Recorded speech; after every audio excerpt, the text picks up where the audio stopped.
Lower दीन में बिलावल भुट्टो ने जलसे में क्या कहा, इसके बारे में आपको बताएंगे। असद कैसर गिरफ्तारी रिहाई के बाद दोबारा गिरफ्तार हो गए। जलालपुर में मरियम नवाज ने भी खिताब किया है, वो उसके बारे में भी बताएंगे।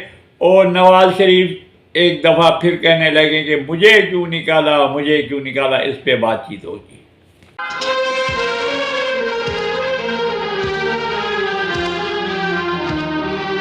अस्सलाम वालेकुम, मैं हूँ आगा महबूब और आप देख रहे हैं मेरा यूट्यूब चैनल सियासी बाजीगर। व्यूअर्स, सबसे पहले मैं छोटी छोटी खबरें आपको बता दूं, उसके बाद बिलावल भुट्टो के जलसे आम के बारे में बताएंगे कि उन्होंने क्या कहा और नवाज शरीफ ने फिर से क्यों कहना शुरू कर दिया कि मुझे क्यों निकाला, मुझे क्यों निकाला।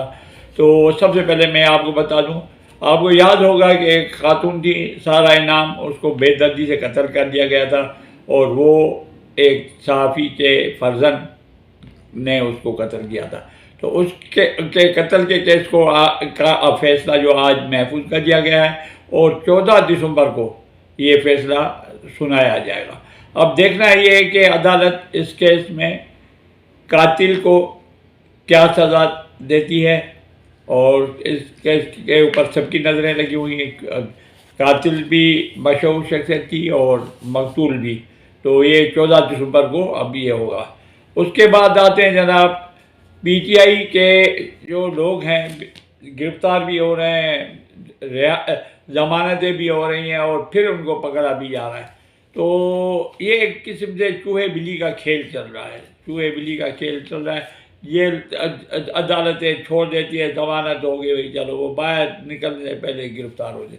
तो आज इसी तरीके से असद कैसर, याद होगा असद कैसर, वो जब अदम एतमाद के तहरीक से हर बच्चा हर शख्स उससे वाकिफ़ हो गए उसका क्या किरदार था उसमें असेंबली के दौरान।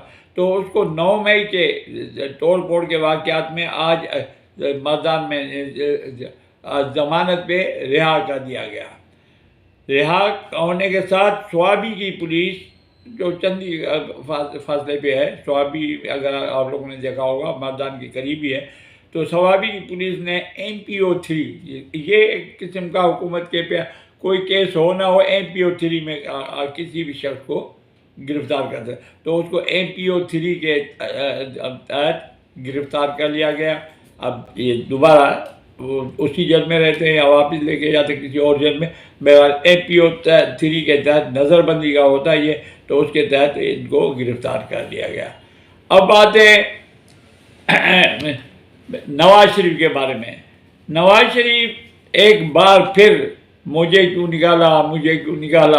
तो आज क्या हुआ कि नवाज शरीफ का लाहौर में टिकट होल्डर्स के साथ खिताब था, उसमें उन्होंने बार बार ये कहा कि देखें जी, मुझे 93 में और 99 में, 93 और 99 में मुझे क्यों निकाला, मेरा क्या कसूर था, मुझे क्यों निकाला। मैंने तो अच्छे अच्छे रास्ते बनाए थे, मैंने मुल्क को तरक्की पे लगा लिया था, मैंने तो लोड शेडिंग से जान छुड़वा दी थी, मैंने तो सब कुछ आसमान से तारे भी नीचे उतार के ले आया था, लेकिन मुझे क्यों निकाला। वही सवाल बोला, मेरा ये सवाल मैं पूछता रहूँगा कि मुझे क्यों निकाला। उसको कोई बंदा अभी तक ये नहीं बताता कि मियाँ साहब आपको आपकी हरकतों की वजह से निकाला गया। मैं आपको बताता हूँ आपको क्यों निकाला। आपने इस्टेब्लिशमेंट के साथ पंगा लिया, उसके साथ इस्टेब्लिशमेंट के साथ जब आपकी नहीं बनी तो आपको निकालना ज़रूरी हो गया था। पहले कारगिल के मामले पे निकाला गया आपको, और इस दफ़ा जो है 99 ये जो है ये आपको हमेशा इसलिए निकाला गया कि आपने इस्टेब्लिशमेंट जो आपको ले आते हैं, आपके ऊपर मेहरबान होते हैं, जो आपको वज़ीर आज़म बनाते हैं, उनके साथ ही आप दुश्मनियाँ कर लेते हैं, उनसे ही टक्कर लेने लगते हैं। तो ये आपके साथ बहुत कम हुआ है कि आपको निकाला गया इज्जत के साथ। एक दफ़ा आप चले गए सऊदी अरब में रहने के लिए, एक दफ़ा लंदन में रहने के लिए। इमरान खान की तरह आपको नहीं रखा गया जेल में कि इस तरीके रहते हैं, अब रहे जेल में, लेकिन वहाँ से आपको जाने दिया गया और वो भी इस्टेब्लिशमेंट की मेहरबानी है, वरना इमरान खान आपको नहीं छोड़ता। तो बहरहाल निकालने की वजूहत हैं, मालूम है आपको भी, लेकिन आप वही कहते हैं। अब आते हैं मरियम नवाज की तरफ। जलालपुर जटा मुस्लिम लीग नून का एक जलसा समझ लें या एक कन्वेंशन समझ लें, उससे मरियम नवाज ने खिताब किया।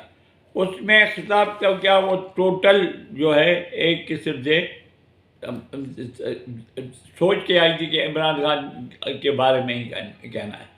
तो वो कहती रही कि इमरान खान जो है आज जो जेल में पड़ा है, उस पहले नवाज शरीफ को चोर चोर चोर कहने वाला आज सबसे बड़ी चोरी करते हुए पकड़ा गया और आज जेल में पड़ा हुआ है। उसके बाद उन्होंने कहा कि वो जो कहते थे कि ये मैं नवाज शरीफ को नहीं छोड़ूंगा, उसके पंखे भी उतारूंगा, ये करूंगा, आज वो देसी मुर्गियां मांग रहे हैं जेल में और एक्सरसाइज की मशीनें मांग रहे हैं। मरियम नवाज ने कहा कि जब गिरफ्तार हुए तो व्हील चेयर पे गए थे भागते हुए, जब उसको गिरफ्तार किया गया तो वो भागते हुए गाड़ी में जाके बैठे, जब मर्जी आती है वो प्लास्टर चढ़ा लेते थे, जब मर्जी आती थी वो प्लास्टर उतार देते थे। यानी हर किस्म से उन्होंने ताबड़तोड़ हमले जो कहे जाते हैं, वो इमरान खान के बारे में इन्होंने ताबड़तोड़ हमले किए। उन्होंने कहा कि जनाब हम लोग मुल्क के अच्छी तरक्की की तरफ लेके जा रहे थे, इमरान खान ने जो है इमरान खान कौम के ऊपर मुसल्लत किया गया और इमरान खान एक गैर तजर्बेकार शख्स था जो ने मुल्क का बेड़ा गर्क करके रख दिया। इमरान खान का टोटल वक्त जो था 3-3.5 साल का, वो इंतकाम की सियासत में गुजरा। इंतकाम की सियासत के अलावा वो कुछ भी नहीं कर सके और इंतकाम लेते रहे। अब आखिर में आपको बताएंगे बिलावल भुट्टो के बारे में। एक तरफ जब मरियम नवाज तनकीद करती हैं या इमरान खान के ऊपर जलसे में उसको चोर और जो कुछ करना था इमरान खान के खिलाफ, तो इस तरीके से ये सियासी इलेक्शन का ज़माना है। इलेक्शन के ज़माने में जो है, जो कल तक साथी थे आज बिगड़ गए।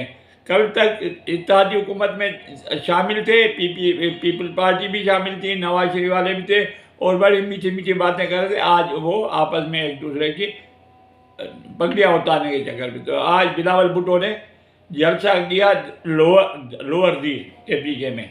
तो उन्होंने जो कुछ कहा है वो मैं आपको बताता हूँ। नवाज शरीफ के बारे में उन्होंने कहा कि नवाज शरीफ पहली दफ़ा, दूसरी दफ़ा, तीसरी दफ़ा नाकाम गए, फेल गए, तो अब चौथी बार अगर ये वज़ीर आज़म मुसल्लत किए जाते हैं या इलेक्शन में जीत के आते हैं तो कौन से तीर मार देंगे, सिंधी में कहते हैं कौन से फाड़े मारेंगे, तो ये उर्दू में कहते हैं कौन से तीर मार देंगे, यानी कौन से यानी ऐसे कारनामे अंजाम दे देंगे जो मुल्क के बेहतरी को।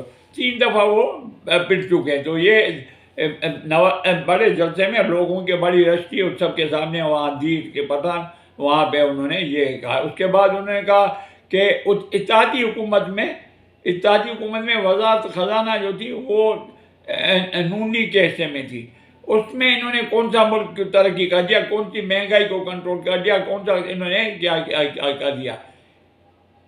मियाँ साहब के जितने भी कारकुन थे, मियाँ साहब के कारकुन जो थे वो इत्तेहादी हुकूमत में शामिल थे। उन्होंने कोई भी ऐसा काम नहीं दिया, सरअंजाम नहीं दिया जिससे आवाम को रिलीफ मिल सके।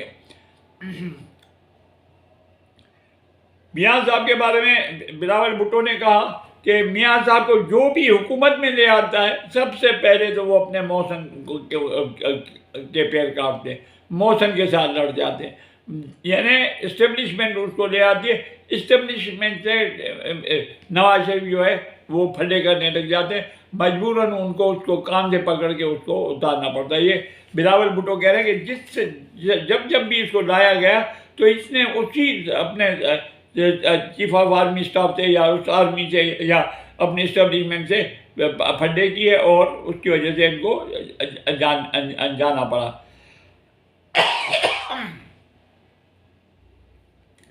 बिलावल भुट्टो साहब ने कहा कि जब इस दफ़ा उतारा गया तो मुझे क्यों निकाला, मुझे क्यों निकाला, ऐसे करते करते जेल से भी निकल गए और जाके लंदन में एवनफील्ड के मकानात में रहने लगे।